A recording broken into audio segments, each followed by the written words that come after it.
Hey everyone, my name is Bennett Scheer, and I am the host of a new podcast called Who Needs Numbers. There are a lot of music artists right now being told, you're really talented, but you just don't have enough followers, or you don't have enough music streams, so we don't want to work with you. I think that's really frustrating. I think that talent should come first. So I've been finding some really talented artists who are going to share their stories, perform for you, and we're going to talk about the state of the music industry. Everyone's story is going to vary. Some of them may have never even dealt with record labels, others have been dealing with them consistently. Entertainment is a struggle. We're going to keep it real, we're going to keep it honest, and I hope you enjoy. You're about to see me in a different outfit, not that you probably even care, but here I am with our first guest, Mike Scully. What was your reaction to the pitch for Who Needs Numbers? I just respected the idea. I've been gigging in like the LA area and beyond for years.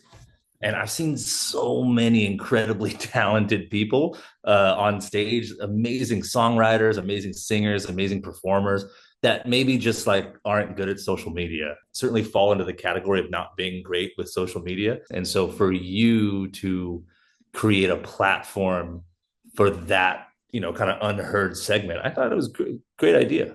Thank you, man. Tell me, are you from LA? Did you grow up somewhere else? What's your background? I kind of been all over. I was born in Ventura.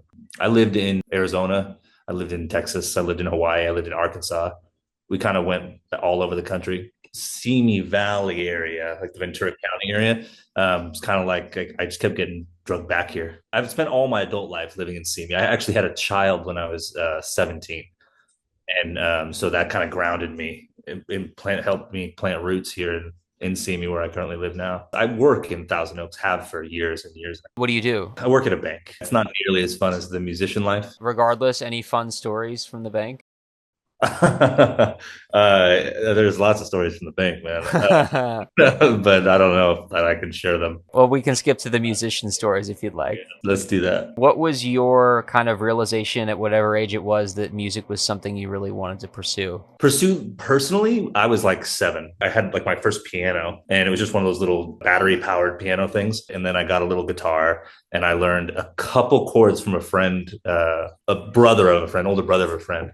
And he taught me a song called "I Hate My Teacher," and it's one of those da na na na na. I hate my teacher, and I took it to my first grade class, and I sang it like for their little talent show, and the reaction I got from people was phenomenal. That's hilarious. Even the teacher thought it was really, really funny. That was kind of my introduction to performing. I didn't actually perform again until maybe middle school, like in a choir where somebody asked me to sing Tears in Heaven by myself, like and accompany him. I walked on the stage and I just felt really comfortable. But it wasn't until I was like 24 that I started taking it seriously. Like, actually, I want to do something with this. Eventually I just booked an open mic one night, went off, didn't tell anybody. People liked it. And ever since then, I've just gig all the time. I hate my teacher. That is funny. Ironically, I loved my teacher.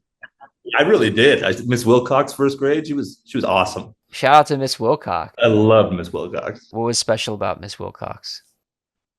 Man, there was actually, that's a really great question. There was a lot of special things about her. She recognized things in me that I didn't recognize in myself. And I have quite a interesting childhood. There was a lot of terrible things that were taking place in my life at that time. But she was like this beacon of light at a school that was just kind and caring. And when I went to grab during reading hour, when I went to grab Dr. Seuss, she said, no, no, no, no, no, take this, and handed me like, Black Beauty or Dr. Jekyll, Mr. Hyde. She's like, this is where you're at right now, not here. She pushed me, she challenged me, she tested me, and she was great, man. I still think about her now to this day, especially with my kids in school now. A lot of times when you're a creative, you either did kind of generally hate school or the process of learning because your mind was wandering and thinking about music or being creative. Was that your case, or were you like a good student? No, not at all. No, I love learning. I always have. I'm a very curious individual. I'm still in school now. I'm 35 and in school. I'm constantly researching. I study stupid things just for fun. I was a very accelerated student, and Miss Wilcox is the person that kind of determined that. And they gave me some test, and I ended up being off on the side for the remainder of my elementary school career doing different work than everybody else, which completely alienated me from everybody. And I understand the idea behind it, but it was just, I think it was terribly done. What happened with me specifically is I got into drugs and alcohol at a very young age. And from that point, I just kind of stopped caring and went through this whole process. And when my girlfriend at the time got pregnant, I was 16. I was 17 when the baby was born. We were both doing drugs. That's when we quit drugs. And I had essentially dropped out of school already, but went back to school. We both got clean and then had our baby and ended up getting married. And now we have 3 kids. And although we're not married anymore, yeah, it's, but I love learning. I always have. What are some topics that you like to learn about? Well, humans is the most interesting thing to me. I'm a psych major in college now, and I love learning about people and why they behave the way they do. I've been in therapy now for years, and one of my favorite things is the feeling you get when you realize something about yourself. Yeah. And all of a sudden, these patterns from your whole life start making sense. You're like, oh, that's why I surround myself with these people because of X, Y, and Z. Yeah. And I find that my music will do that a lot for me. It's very internal and it's very like searching for an answer in a way, but just in a creative way. And then there's a more academic way of doing that and a more logistical way of doing that.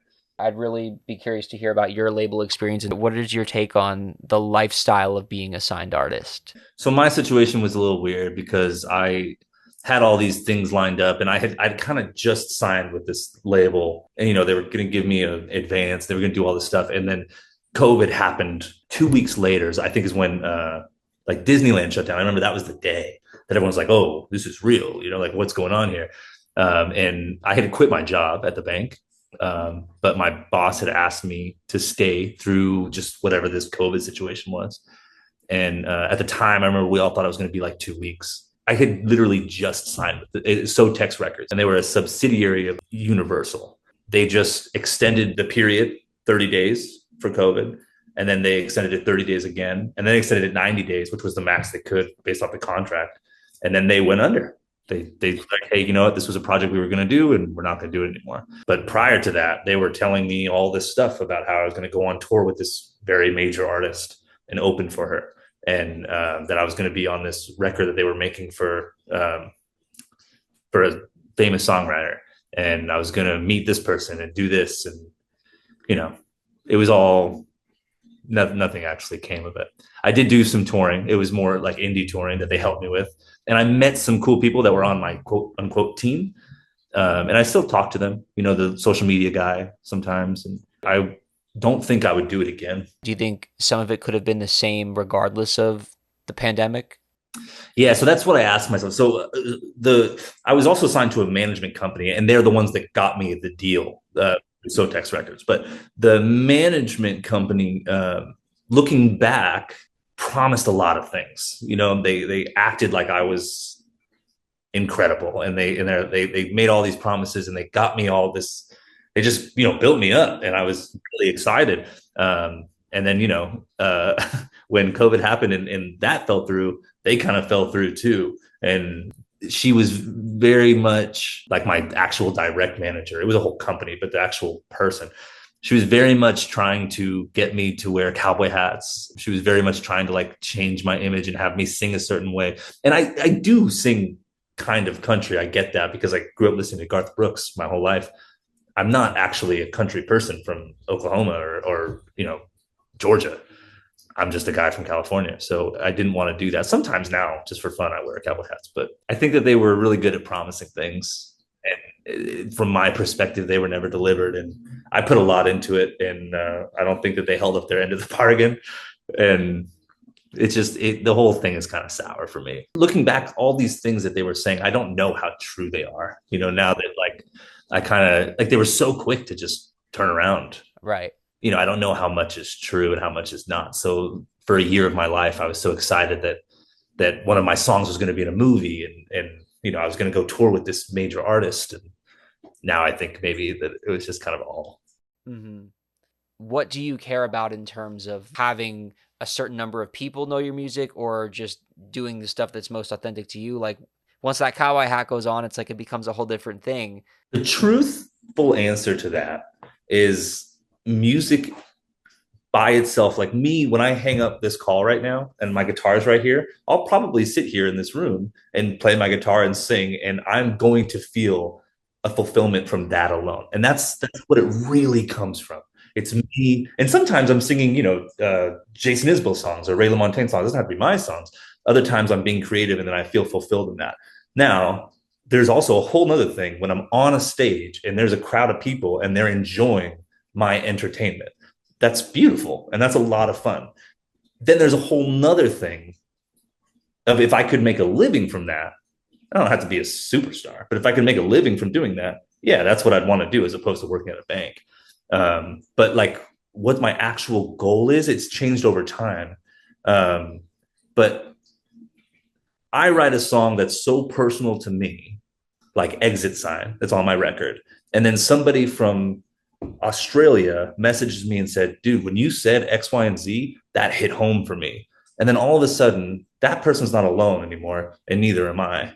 And that's the coolest part about it. So I don't know. It's a nuanced answer. I'm not at the point where I'm trying to make it in the music industry really anymore. I just want to go play gigs and have fun. I feel like if I were in a situation where I were putting on that cowboy hat and I were being told to sing something totally different, maybe you wouldn't have reached that same person in that same way. It was your authenticity that led you down that path of reaching people that connected with you. That's absolutely true. My fiance now really likes the current country scene, which is not really my thing. But we go to a lot of those concerts. And what I see, what I've seen, which is so interesting to me, and I was actually just talking about this, is that these people, they sing these, country pop, stupid drink beer, drive a truck songs that don't really mean anything, but they have a beat and people dance to them and they like to sing it. And it's fun. And that's cool. But then like in between, they have these other songs that like obviously mean a lot to them. And they wrote those songs and they put them in between their sets, but they have these other songs that are there basically to pay for that situation, to pay for their lifestyles, what it seems like to me. But you have these other artists like Ray LaMontagne, like Jason Isbell, like Brandy Carlisle. They're just authentic 100% of the time, in my opinion. And maybe that's judgment, but that's what it seems like to me. Their music seems authentic to me 100% of the time. And that's what I'm drawn to. Maybe it's not the greatest melody. Maybe it's not the most intricate guitar playing. Maybe you can't really drink beer to it on a Friday night. It's the same thing like the guy in Australia, which was just an example, but I don't feel alone because this person also struggles with choosing the wrong people in their life because they were abused as a kid or whatever that might be, And that's what I'm attracted to when it comes to art in general. And music is just one of the most beautiful forms of it.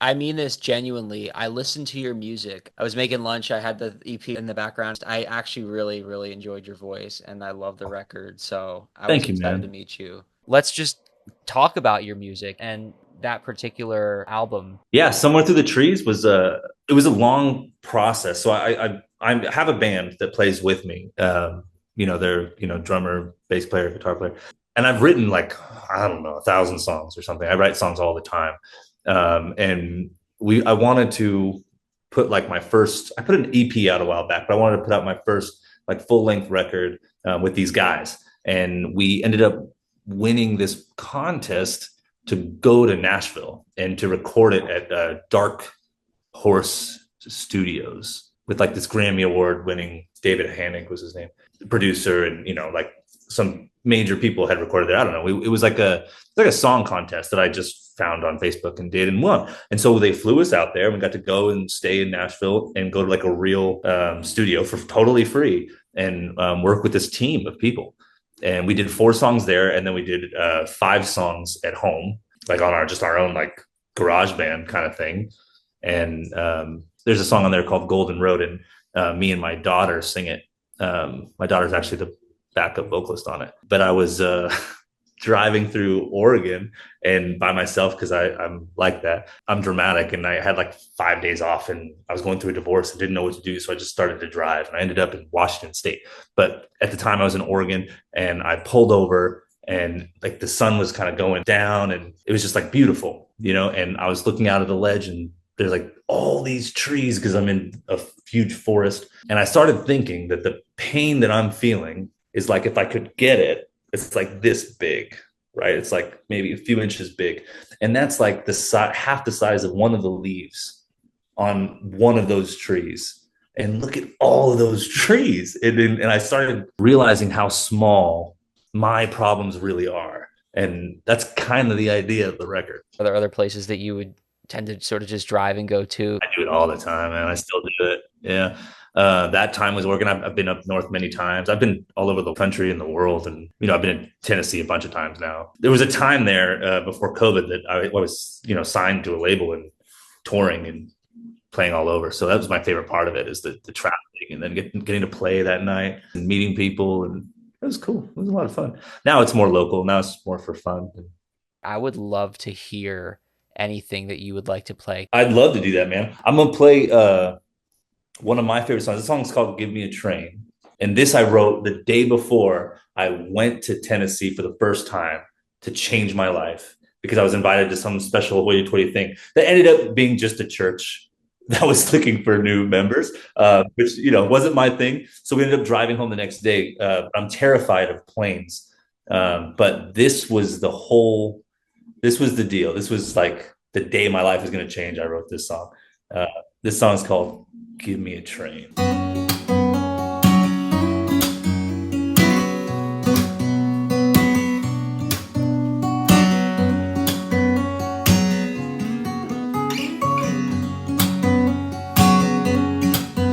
Give me a train to give me a ride. I can't stay in this town, Lord knows I've tried my whole life. It's been in vain. Give me a train. Give me the chance to live like I'm free. I've lost everything and now I'm losing me. I don't want to be another blood stain. Give me a train. There's a whole lot to see and I'm running out of time. I can feel in my skin that I've been fading like that railroad crossing sign.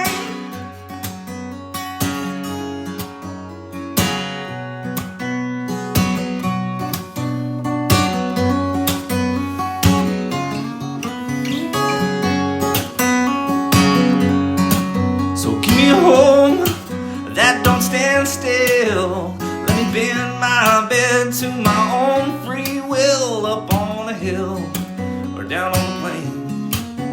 Give me a train. There's a whole lot to see and I'm running out of time. I can feel in my skin that I've been fading like that railroad crossing sign.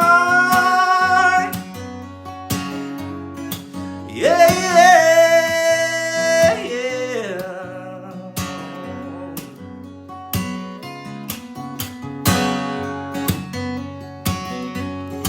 So give me a life built for the road. Give me an 8-ton car with a 10-ton load, and I'm sold. I won't complain. Give me a train. There's a world beyond this valley and that Walmart. Show me the place where the old go to die, and I'll show you a good place to start. I don't need much in the form of your touch, but don't mind if you're gonna go my way. Yeah, we'll give it a shot, or if not, give me a train. No.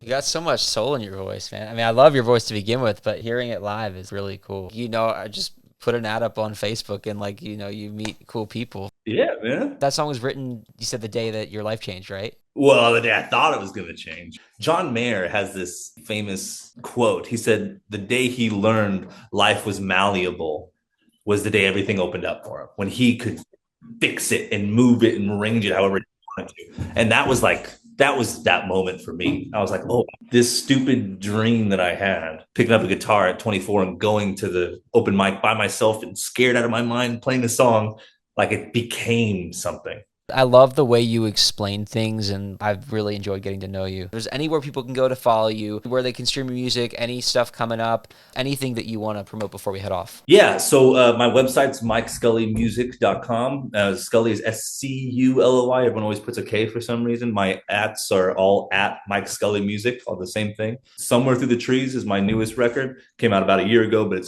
it's everywhere. Spotify, to Apple, Amazon, wherever you get your streaming stuff, YouTube, all that stuff. And yeah, but come to a live show. If you're around the area and I have a live show, come and we'll have fun and I'll sing you your favorite song, I promise. Make sure that you see Mike live. Thank you so much, man. Guys, if you want to follow us, make sure to do so on Instagram and TikTok at Who Needs Numbers. Thank you so much for listening. And Mike, thank you so much for being part of the show. Thank you for having me.